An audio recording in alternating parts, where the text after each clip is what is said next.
সুপ্রিয় দর্শক মণ্ডলী, এবারে গান নিয়ে আসছেন আমাদের শিল্পী পরিবারের সদস্য মোল্লা রিফাত।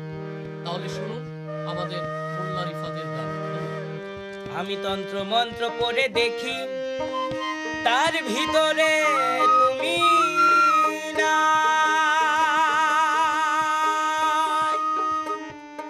আর শাস্ত্র গ্রন্থ পরিজাত আরো দূরে সরে যায়।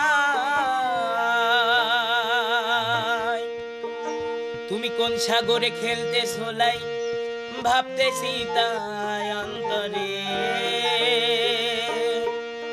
কোন সাগরে খেলতে সোলাই ভাবতেছি তাই অন্তরে। আমি কেমনে চিনব তোমারে মুর্শিদি ধন হে, কেমনে চিনব তোমারে। কথা কও না দেখা